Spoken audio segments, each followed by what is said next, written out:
Hello everyone.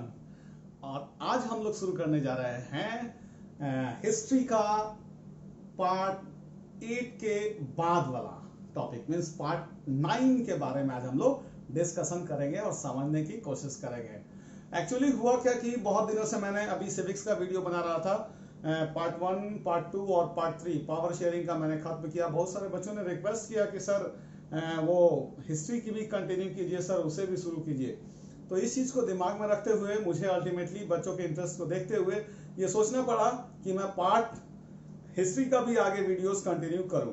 ठीक है, तो पार्ट 9 के बारे में बहुत सारे बच्चों ने रिक्वेस्ट किया था कि the making of a global world का पार्ट 9 सर शुरू कीजिए, इंडियन एंटरप्रेन्योर्स अब्रॉड पे सर वीडियो बनाइए। और साथ ही साथ मुझे बहुत सारे बच्चों ने बोला कि sir Indian trade, colonialism and the global system, माने इसके बाद वाले सारे टॉपिक्स पे भी सर वीडियो बनाइए, उसको एंड अप कीजिए सर। तो हमने सोचा कि चलिए आज उनके बात को रखते हैं, क्योंकि बच्चों का इंटरेस्ट मेरे लिए सबसे ज्यादा अच्छा चीज है। ठीक है, बच्चे इंटरेस्ट लेते हैं, मेरे वीडियो देखते हैं, मुझे बहुत खुशी मिलती है और कमेंट करते हैं तो मुझे और भी अच्छा लगता है कि हाँ बच्चे इंटरेस्ट ले रहे हैं मेरे वीडियोस में और ये वीडियोस उन्हें समझ में आ रहा होगा। बहुत अच्छा बात है, बहुत अच्छे ढंग से आप रिस्पॉन्स ले रहे हैं। और इसी तरह से मेरे ऑनलाइन क्लासेस को भी बहुत सारे बच्चों ने ज्वाइन किया है, जैसा कि मैंने यूट्यूब पे भी बोला हुआ है और अपने ये फेसबुक पे मैंने शेयर किया था अपने पुराने स्टूडेंट्स के साथ और अभी करंट जो स्टूडेंट्स हैं। तो ऑनलाइन क्लासेस भी बहुत सारे बच्चों ने ज्वाइन किया है, 2-3 बैचेस, लगभग 2 बैचेस तो बन ही चुके हैं, क्योंकि बहुत सारे बच्चों ने अच्छा रिस्पॉन्स लिया। इकोनॉमिक्स वगैरह, इंग्लिश वगैरह, ग्रामर वगैरह, इन सब का भी क्लासेस चालू हो चुका है और बच्चे आराम से आ रहे हैं। 400 रुपीज एक महीने का लगता है और 10 से ज्यादा बच्चों को मैं रखता रही हूँ एक बैच में, ताकि मैं उनको 100% दे सकूं। क्योंकि देखिए ये क्लास 10th है और इसमें मैं नहीं चाहता हूं कि हम रिस्क ले। अपने स्टूडेंट्स को कम से कम 98, 99, 100 आउट ऑफ 100 नहीं आया तो मजा क्या आया पढ़ाने में। तो जो बच्चे डिवोटेड हैं वो तो आएंगे ही और वो मार्क्स आएगा उनका। ठीक है, जो अच्छे से पढ़ रहे हैं। यूट्यूब पे भी अच्छा है और ऑनलाइन में भी अच्छे से रिस्पॉन्स है। ऑनलाइन में बस यही फायदा होता है कि आप मेरे सामने दिखाई देते हैं और मैं आपको भी दिखाई देता हूं और हम आपको दिख रहे हैं, आप हमारे को दिख रहे हैं। और अगर आप सवाल पूछते हैं तो मैं उसी समय आपके हिसाब से आपकी भाषा में जवाब देता हूं। लाइव क्लासेस की तरह हो जाता है वो ऑनलाइन क्लास हमारा जो चलता है।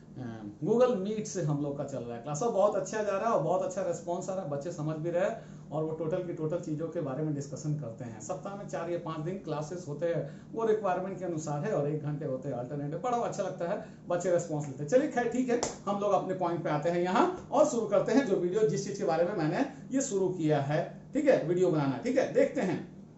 तो हम लोग आज जो बात करेंगे यहाँ पर इंडियन एंटरप्रेन्योर्स अब्रॉड। अब देखिए इंडियन एंटरप्रेन्योर्स अब्रॉड। अब एंटरप्रेन्योर्स देखिए, ध्यान दीजिएगा, बहुत सारे बच्चे पहले तो प्रोनाउंसिएशन में गलती करते हैं, जो मैं सुधार दूं, क्योंकि सभी लोग जो बोलते हैं मुझे उससे कोई लेना देना नहीं है, लेकिन जो सही है मैं वो आपको बताना चाहूंगा। ठीक है, तो इसको एंटरप्रेन्योर्स बोलते हैं, ENTREPRENEURS, entrepreneurs. Entrepreneur plural form S लग गया तो एंटरप्रेन्योर्स।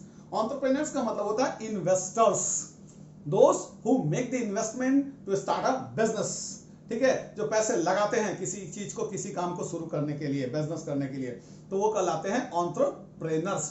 तो यहां पर इस चैप्टर में जैसा कि टॉपिक के बारे में बता रहा है कि इंडियन एंटरप्रेन्योर्स मतलब इंडियन इन्वेस्टर्स अब्रॉड, विदेश में गए तो उन्होंने क्या किया। ठीक है, हम इसी के बारे में यहां पर डिस्कशन करेंगे। ठीक है, इस टॉपिक में, और उसके बाद हम आगे का टॉपिक डिस्कशन करेंगे। ठीक है, तो देखते हैं। ज्यादा वीडियो इस बार लंबा नहीं बनाएंगे, छोटा बनाएंगे ताकि सभी को अच्छे से समझ में आए और इंटरेस्टिंगली देखे। बहुत सारे बच्चे कंप्लेन भी करते हैं, मतलब कंप्लेन तो नहीं करते हैं लेकिन हमको लग रहा है ऐसा फील करते होंगे कि बहुत ज्यादा बोर हो। हालांकि अर्पिता वगैरह कुछ स्टूडेंट्स ने बोला कि सर कोई बोर नहीं होता है, अच्छे से सभी लोग को पढ़ते, सभी लोग सुनते हैं और हम लोग को भी अच्छा लगता है। मुझे भी बहुत अच्छा लगता है अगर ये सब बातें आप बोलते हैं तो। ठीक है, मुझे लगता है कि आपको फायदा हो रहा है मेरे वीडियो से। चलिए कोई दिक्कत नहीं, आगे बढ़ते हैं और समझते हैं। ठीक है, तो देखिए Indian entrepreneurs abroad means this topic is all about the Indian investors who made their investment abroad, जिन्होंने विदेश में अपना इन्वेस्टमेंट किया, इंडियन इन्वेस्टर्स ने, मतलब इंडियन एंटरप्रेन्योर्स ने। ठीक है, समझते हैं आगे। अब देखिए यहां होता क्या है कि अब देखिए आप ही समझिए कि कोई भी आदमी, खास करके अपने इंडिया के किसानों की स्थिति किसी से छुपी नहीं है। You can see how poor our farmers are, ठीक है। तो whenever there comes the agricultural season, they look for the opportunity to borrow money from someone। नहीं, ज्यादातर किसान हमारे गरीब रहते हैं और जब भी एग्रीकल्चरल एक्टिविटीज, एग्रीकल्चरल सीजन होता है खेती बाड़ी का, तो वो खोजते हैं कि कोई तो मिले जिनसे हम पैसे उधार ले पाए, ठीक है। तो पैसे उधार लेने के लिए वो मौके तलाशते रहते हैं। तो क्या ये पैसे उधार उनको फॉर्मल सेक्टर से मिल जाएगा, बैंक से मिल जाएगा? नहीं मिलेगा। क्यों नहीं मिलेगा? because they don't have collateral। collateral आप समझते होंगे। देखिए collateral का मतलब क्या होगा। COLLATERAL। collateral का मतलब होता है security, money against which loan is taken। any asset which is owned by the borrower, which can be used by the lender in case borrower fails to pay back the loan। नहीं, कोई भी वो asset जो borrower के पास होता है जिसको कि लेंडर यूज कर सकता है अगर बोरोवर फेल हो गया पे करने में। जैसे मैंने मान लीजिए कि 5 करोड़ का लोन ले लिया और मेरे पास 5 करोड़ से ज्यादा की प्रॉपर्टी नहीं है, तो अगर मैं डूब गया, मेरा चल नहीं पाया, बिजनेस में फेल हो गया, तो फिर लेंडर कैसे वसूल करेगा? तो इसके लिए आपके पास उससे ज्यादा पैसा होना चाहिए ताकि उसको आपकी प्रॉपर्टी को सेल करके जितना रुपया आपने लिया है लोन और प्लस इंटरेस्ट वो चुकता कर सके, लेंडर अपना वापस पैसा ले सके, ठीक है।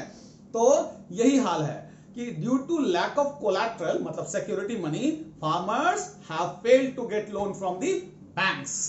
बैंक से वो लोन नहीं ले पाते हैं। क्यों? क्योंकि फार्मर्स के पास कोलैटरल नहीं है, बड़ी पूंजी नहीं है, बड़ी संपत्ति नहीं है, और in the absence of it they are unable to get loans. अब तक कहां जाते हैं वो लोग? They get loan from informal sector, money lenders, landlords, है ना। तो ये उनसे लोन लेते हैं, ठीक है। तो ऐसे ही लोग हैं, एंटरप्रेन्योर्स हैं, मतलब इन्वेस्टर्स हैं जिन्होंने लोन प्रोवाइड कराया, ऐसे लोग हैं, ठीक है, वो जो लोन प्रोवाइड कराते हैं, और उन्हीं लोगों के बारे में इस चैप्टर में हमें बात करना है। हैदराबाद सिंधी पीपल, सिंध जगह है, वहां के रहने वाले, जो कि अब करंटली पंजाब में पड़ता है, ठीक है। लाल कृष्ण आडवाणी भी सिंधी थे, ठीक है। सिंधी पीपल ज्यादातर बिजनेसमैन होते हैं। तो हैदराबाद, है ना, सिंधी पीपल लाइक नाटुकोट्टई चेट्टियार, अपने बुक में देख लीजिएगा लिखा हुआ है, नाटुकोट्टई Chettiar, Shikarpuri Shroffs. These are the names of some of the Sindhi people, okay, means Indian entrepreneurs who made their investment, they provided loan, they gave loan to the small farmers, poor farmers। तो गरीब किसानों को वो लोन देते थे at a high rate of interest to earn money, ठीक है। तो इनके पास पैसे थे, and sometimes if they did not have fund, they got loan from the banks, and this loan can be availed by them easily। They could get loans from the bank because these Sindhi people, they were big people, they were rich, they had security, they had collateral, so they could get the funds, they could get loans from the banks at the cheaper rate, and this amount was used to give loans to the farmers। और किसानों को दे दिया loan कि ये लीजिए high rate of interest पे। मान लीजिए अगर 100 रुपए लेते हैं तो किसानों को लोन दे दिया 5% पर मंथ के हिसाब से, मतलब एक साल में 160 रुपया, जबकि बैंक पूरे साल में लेगा 10 रुपया, 15 रुपया लेगा, तो एक साल में 115 रुपया दिया, तो 115 और 160 का गैप हो गया, profit of Sindhi people, Sindhi bankers. तो यही हमने बताया कि इंडियन एंटरप्रेन्योर्स के बारे में कि हैदराबाद के सिंधी पीपल थे, Nattukottai Chettiars and Shikarpuri shroffs. They had made a chain, complicated chain to transport money from one place to another, and they gave loan to the small farmers, and these farmers, they got loan from them. Sometimes these people, investors, entrepreneurs, did not have funds. In that case, they borrowed money from the banks easily because they had collateral, they got the loans, and this loan was used by them to give loan to the small farmers at a higher rate of interest। तो ये हुआ अपने Asia में, wherever colonial masters went, these people also went there to make the investment।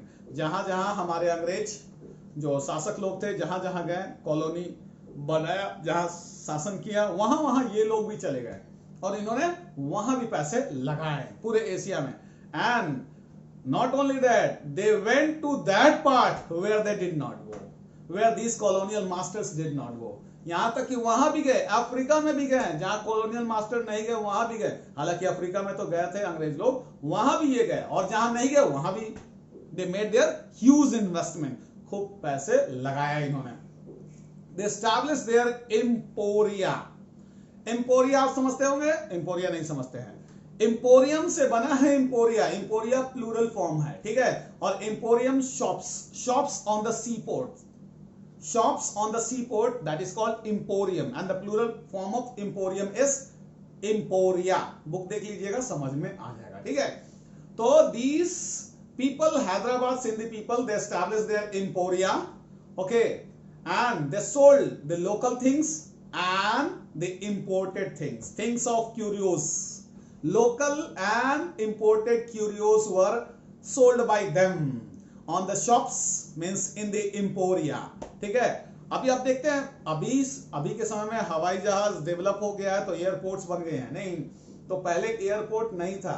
और airport जब नहीं था ना, तो उन दिनों ज्यादातर लोग शिप से यात्रा करते थे, वेसल से यात्रा करते थे, VESSEL। वेसल मीन्स बर्तन होता है और वेसल मीन्स शिप्स भी होता है। तो थैंक्स टू द वेसल्स, ठीक है, which carried the passengers from one place to another। तो ज्यादातर लोग उतरेंगे ना सी पोर्ट में, जैसे देखते हैं ना रेलवे स्टेशन पे बहुत सारे दुकानें होती है ना, क्यों? क्योंकि जानते हैं कि ट्रेन से बहुत सारे लोग उतरते हैं, तो उनकी जरूरत की चीजें बिकती है। वैसे ही यहां भी था, पहले इन लोगों ने एम्पोरिया बनाया और वहां क्या किया कि अपने उसमें लोकल चीजें भी बेचते थे और इंपोर्टेड चीजें भी बेचते थे, and they earn handsome amount. इस तरह से, और इस तरह से इन्होंने खूब पैसे कमाए।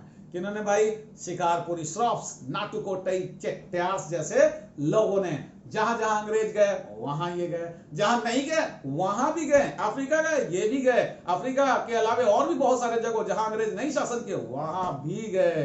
These people went and made their investment and they established their emporia there, and they sold the local goods and imported curios। Curios means the things which arouse the curiosity, मतलब commodities, अच्छी अच्छी चीजें बेचा इन्होंने। तो इस तरह से ये टॉपिक आप समझ गए होंगे, इंडियन एंटरप्रेन्योर्स अब्रॉड।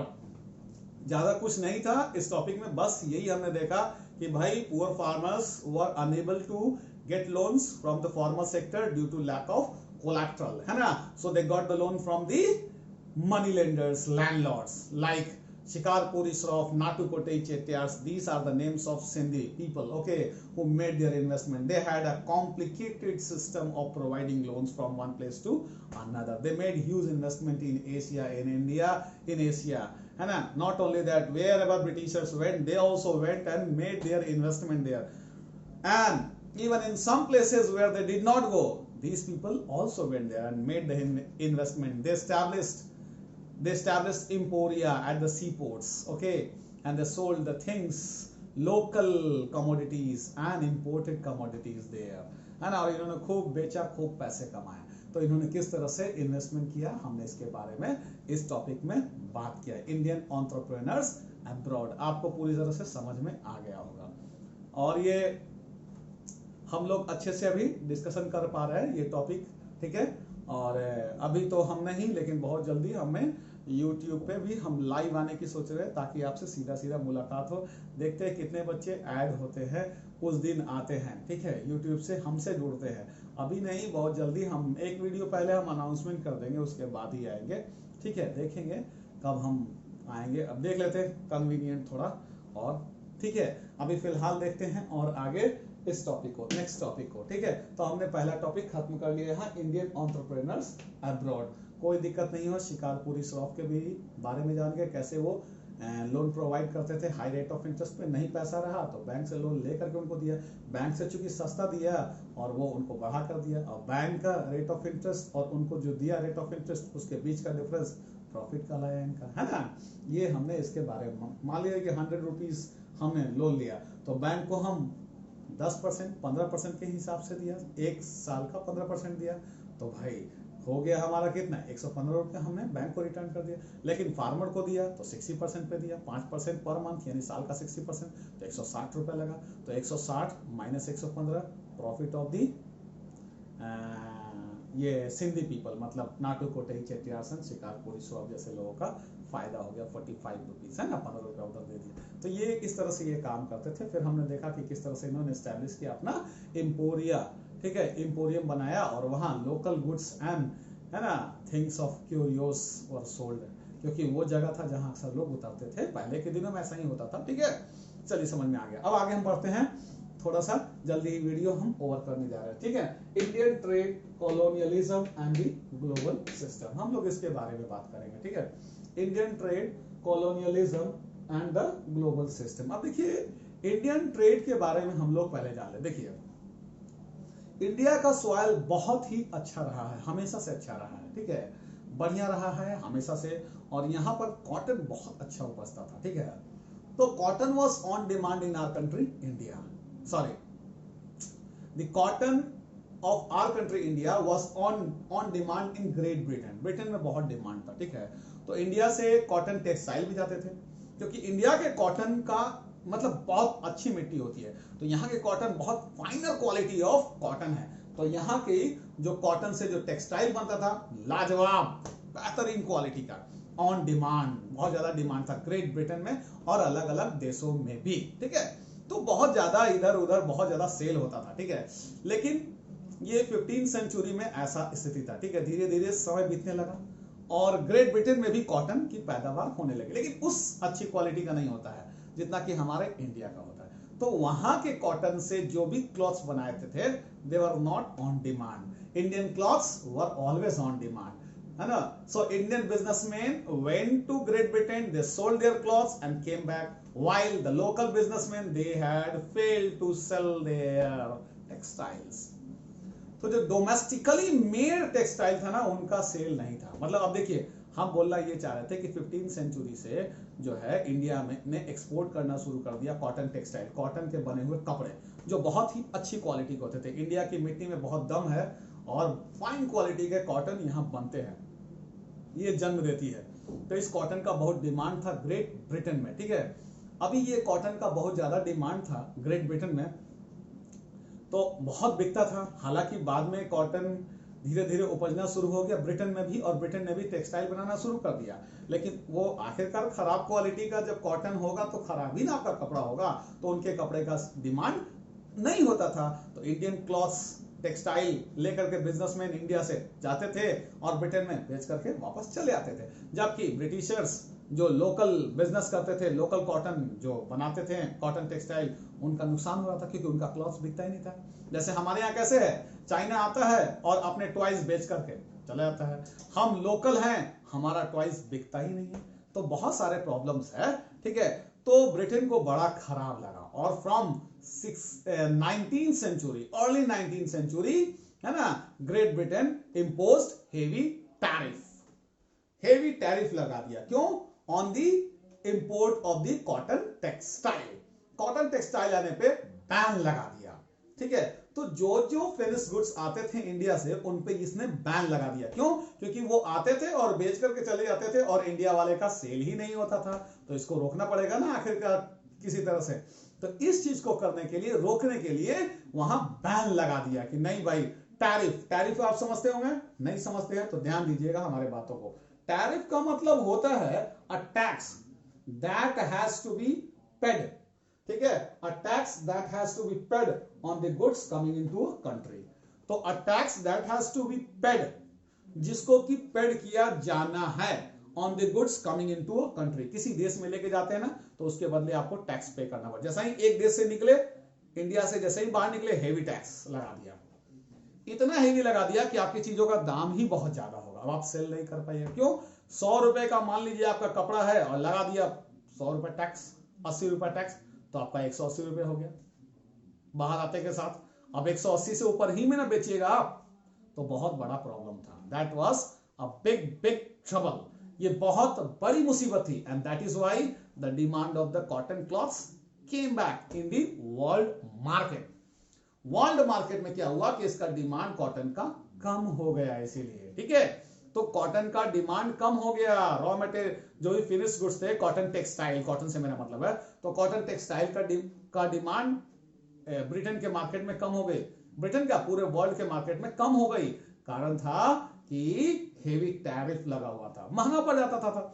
अब आप ही सोचिए, अगर जो चाइना खिलौने बेचता है हमारे यहाँ बहुत महंगा पड़ेगा तो थोड़े हम खरीदेंगे, लेकिन वो इंडियन टॉयज के कंपैरिजन में ही होता है, उसी तरह का होता है, तो इसीलिए आराम से खरीद लेते हैं, कोई दिक्कत ही नहीं होती है। लेकिन महंगा होने पर तो नहीं खरीदारी कर पाएंगे ना, तो यही हुआ, this is what it happened, ठीक है ना। तो ऐसा हुआ, समझे।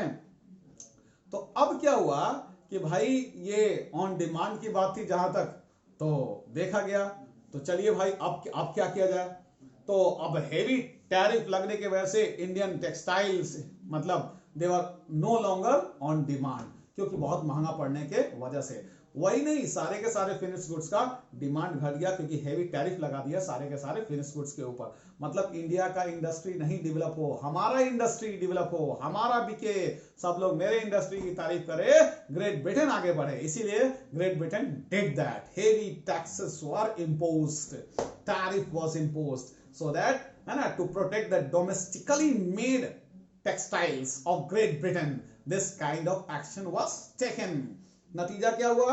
By the time of 1800, नतीजा हुआ कि 1800 तक आते आते देखते जाइए किस तरह से डिक्लाइन होते चला गया। हम ये बात कर रहे हैं 1800 में जो है 30% आ गया एक्सपोर्ट, फिर 1815 में आते आते 15% हो गया, और 1870s तक आते आते और खराब स्थिति, बहुत ज्यादा गंदी स्थिति आ गई आपका लेस देन 3%, ठीक है, लेस देन 3%, 3% से भी कम हो गया एक्सपोर्ट। तो देख लीजिए एक्सपोर्ट कितना नीचे गिर गया।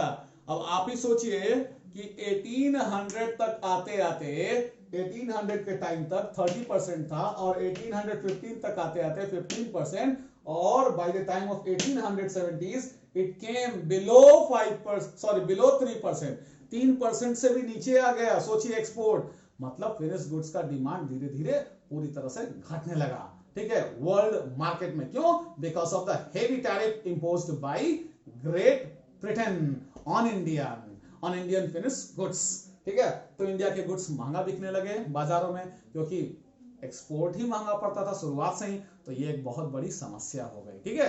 अभी तक आप आसानी के साथ समझ पा रहे होंगे, मुझे नहीं लगता है कोई आपको दिक्कत हो रहा होगा Indian trade, colonialism and the global system में, ठीक है। तो हम इंडियन ट्रेड के बारे में बात कर रहे हैं और कॉलोनियलिज्म के बारे में। हमने बोला कि from 15th century onwards Indian cotton cloths were on demand in Great Britain, but here the problem occurred when domestically made textiles in Great Britain, they were no longer on demand because of the finer quality of Indian cloths. तो India के अच्छे clothes की वजह से great Britain का अपना textile नहीं बिक पाता था, ठीक है। जो अच्छा कपड़ा है ग्रेट ब्रिटेन का होता नहीं था उतना बढ़िया, तो इंग्लैंड में आकर करके इंडिया के बिजनेसमैन टेक्सटाइल बेच करके चले जाते थे। तो डोमेस्टिक बिजनेस को प्रोटेक्ट करने के लिए हेवी टैरिफ, है ना, tariffs were imposed on the export of the Indian goods, Indian finish goods. तो क्या हुआ? नतीजा ये हुआ कि अर्ली 19th सेंचुरी से ये काम हुआ, और as a result of it the demand of the finish goods declined, है ना। How? See the figure itself is the evidence of it, है ना। इसका फिगर ही बता रहा है, सोचिए आंकड़े खुद बता रहे हैं। 1800 में 30% तक आ गया डिमांड फ्रॉम, है ना, 1800 it was 30%, and by the time of 1815 it came up to 15%, and by the time of 1870s it became less than 3%. So the demand came down rapidly. तेजी से डिमांड नीचे आता चला गया। उम्मीद है आपको पूरी तरह से भी समझ में आ रहा, लेकिन ये डिमांड कंटिन्यू नहीं रहा। ये डिमांड सब चीजों में नहीं था, ये डिमांड सिर्फ और सिर्फ फिनिश गुड्स के लिए था, रॉ मटेरियल के लिए ये डिमांड नहीं था। तो फिर डिमांड बढ़ा, किस चीज का बढ़ा भाई? रॉ मटेरियल का बढ़ा, फिनिश गुड्स का भले घट गया। अब रॉ मटेरियल्स का क्या क्या चीजों का बढ़ा, और किस तरह से ग्रेट ब्रिटेन का ट्रेड सरप्लस हमेशा इंडिया के साथ रहता था, मतलब इंडिया का फायदा होता था। तो ट्रेड सरप्लस क्या है, हम लोग इसके बारे में बात करेंगे, और कौन कौन से रॉ मटेरियल का डिमांड ग्रेट ब्रिटेन का रहता था इंडिया से बहुत ज्यादा, और उस पे टैरिफ नहीं लगा था, ये सब हम लोग अगले वीडियो में देखेंगे। क्योंकि टैरिफ लगा तो फिनिश गुड्स पे लगा, लेकिन रॉ मटेरियल्स पे नहीं लगा। तो क्यों नहीं लगा, क्या कारण है, और इससे ट्रेड सरप्लस क्या है, मल्टीलैटरल सेटलमेंट सिस्टम क्या है जो आपके बुक में है, और अक्सर बोर्ड के हिसाब से इंपॉर्टेंट सवाल है और पूछता भी है। ठीक है, तो फिलहाल हम लोग इतना ही जाने कि किस तरह से यहाँ पर टेक्सटाइल वगैरह का डिमांड शुरू में था और उस डिमांड को कम करने के लिए वहां हेवी टैरिफ लगा गया, और जिसके वजह से हेवी टैरिफ लगा तो 1800 में 30% तक आया डिमांड, और उसके बाद 1815 में 15% और 1870s तक मात्र और मात्र बिलो 3% आ गया। तो डिमांड बहुत कम हो गया, लेकिन सभी चीज़ों के प्राइसेस नहीं बढ़े, मतलब सभी चीज़ों पे टैरिफ नहीं लगे। तो कौन कौन सी चीज़ों पे नहीं लगे हम लोग इसके बारे में अगले वीडियो में देखते हैं। ठीक है, तब तक के लिए उम्मीद है आपको मेरे सारे वीडियोस पसंद आ रहे होंगे, और ये भी वीडियो आपको पसंद आएगी। चैनल को सब्सक्राइब कीजिए, अपने दोस्तों को बोलिए, उनके साथ शेयर कीजिए, ताकि व्यूज ज़्यादा से ज़्यादा आए और मेरे सब्सक्राइबर बढ़े। मेरे सब्सक्राइबर उतनी तेज़ी से नहीं बढ़ते हैं जितना हम एक्सपेक्ट करते हैं। हाँ ठीक है, अपनी तरफ से मैं पूरा कोशिश करता हूँ कि मैं वीडियो ऐसी बनाऊँ जो सभी को पसंद आए। ठीक है, थोड़ा सब्सक्राइब ज़्यादा होने से ना कि हम इनकरेज होते हैं और ज़्यादा वीडियो बनाने का मन करता है, लेकिन जब सब्सक्राइबर नहीं बढ़ते हैं, व्यूज़ नहीं बढ़ते हैं, तो मुझे लगता है कि हम बेकार हम मेहनत कर रहे हैं। ठीक है, तो थोड़ा सा आप भी अपने दोस्तों के साथ शेयर करें और सब्सक्राइब करवाने की कोशिश करें ज़्यादा से ज़्यादा मेरे चैनल्स को। ठीक है, तब तक के लिए बाय बाय, हम अगले वीडियोस में बहुत ही जल्दी मिलेंगे। और कमेंट कीजिएगा, अगर इस वीडियो में कोई प्रॉब्लम होगा, जो नहीं समझ में आया होगा कोई टॉपिक, तो वो बोलिएगा, मुझे कमेंट के द्वारा बताइएगा। ऐसा कुछ भी नहीं है, जो भी कमेंट करते हैं जो मुझे पता चलता है तो मैं उसके सवालों के जवाब देने की भी कोशिश करता हूँ। हाँ, अगर तब भी दिक्कत हो तो मुझे फ़ोन कीजिए, मुझसे फ़ोन से भी पूछिए, मेरा मोबाइल नंबर आपके पास है, और अगर नहीं है तो कमेंट करके मुझसे मेरा मोबाइल नंबर आप ले सकते हैं। कोई दिक्कत वाली बात नहीं है, मैं ओपन हूँ, I am open to all. ठीक है, इसलिए टेंशन की बात नहीं है, मैं चाहूँगा कि आप अच्छा से अच्छा करें। तो ठीक है, तो अभी आज का वीडियो इतना ही, और अगले वीडियो में हम कंटिन्यू करेंगे कि किस तरह से प्राइसेस किन किन चीज़ों का नहीं बढ़ा और कौन कौन चीज़ों का डिमांड लगातार बना रहा। ठीक है, रॉ मटेरियल्स का बना रहा होगा, फिनिश गुड्स का तो देखें कैसे डिमांड नीचे आ गया। ठीक है, अगले वीडियो में कंटिन्यू करते हैं, तब तक के लिए बाय बाय।